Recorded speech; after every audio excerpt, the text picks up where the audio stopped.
Assalamualaikum warahmatullahi wabarakatuh.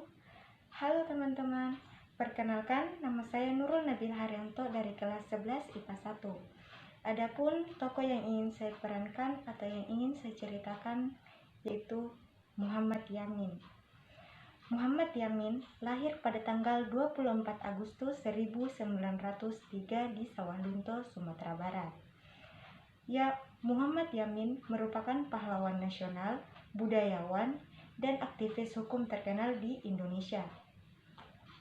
Muhammad Yamin memiliki pendidikan yang lengkap. Pendidikannya dimulai ketika ia bersekolah di Hollands in the School. Ia juga mendapat pendidikan sekolah guru. Muhammad Yamin juga mengenyam pendidikan di sekolah menengah, pertanian Bogor, sekolah dokter hewan Bogor, AMS, hingga sekolah kehakiman Reed High School. Muhammad Yamin termasuk salah satu pakar hukum dan juga merupakan penyair terkemuka angkatan Pujangga Baru. Ia banyak menghasilkan karya tulis pada dekade 1920 yang sebagian dari karyanya menggunakan bahasa Melayu. Karya-karya tulis Muhammad Yamin diterbitkan dalam jurnal Jong Sumatera. Ia juga merupakan salah satu pelopor puisi modern. Muhammad Yamin banyak menulis buku sejarah dan sastra yang cukup dikenal yaitu Gajah Mada 1945,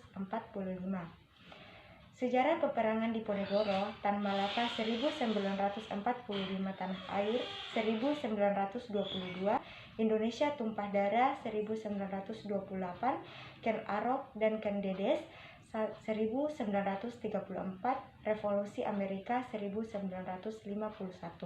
Karir Muhammad Yamin dalam dunia politik dimulai ketika ia diangkat sebagai Ketua Jong Sumatera Bon pada tahun 1926 sampai 1928.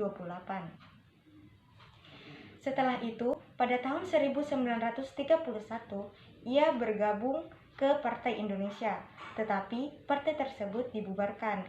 Karir politiknya berlanjut ketika Muhammad Yamin mendirikan Partai Gerakan Rakyat Indonesia bersama Adam Malik, Willy Poh, dan Amir Syarifuddin.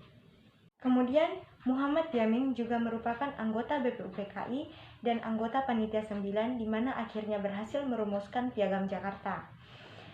Piagam Jakarta ini merupakan cikal bakal dan merupakan dasar dari terbentuknya Undang-Undang Dasar 1945 dan Pancasila.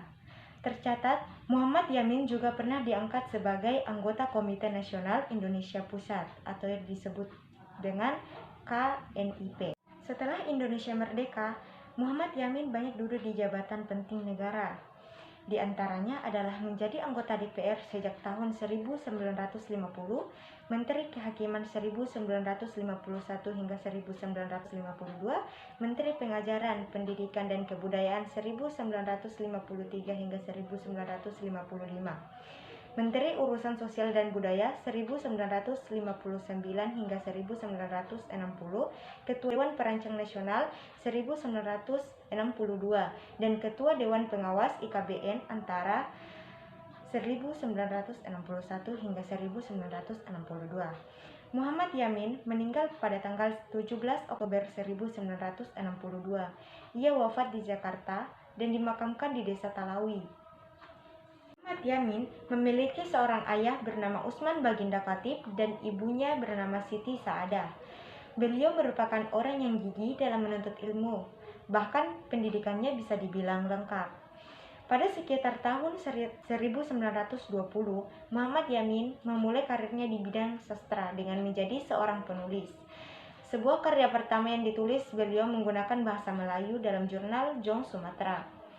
Dalam bidang tersebut, beliau sudah menghasilkan banyak sekali karya dalam bentuk drama, esai, novel, sejarah, dan puisi. Kemudian, pada tahun 1932, setelah mendapat gelar sarjana hukumnya, Muhammad Yamin bekerja dalam bidang hukum di Jakarta hingga tahun 1942. Pada saat itu juga, beliau tercatat sebagai anggota Partindo. Pada masa penjajahan Jepang tahun 1942, Muhammad Yamin bertugas di Putera atau Pusat Tenaga Rakyat. Pada saat Soekarno menjadi Presiden Indonesia, Muhammad Yamin menduduki beberapa jabatan penting dalam masa pemerintahan pada saat itu. Baik, itulah tadi dari akhir ceritanya. Terima kasih karena sudah mendengarkan. See you in the next video. Kurang lebihnya mohon dimaafkan. Wabillahi taufiq wal hidayah. Wassalamualaikum warahmatullahi wabarakatuh.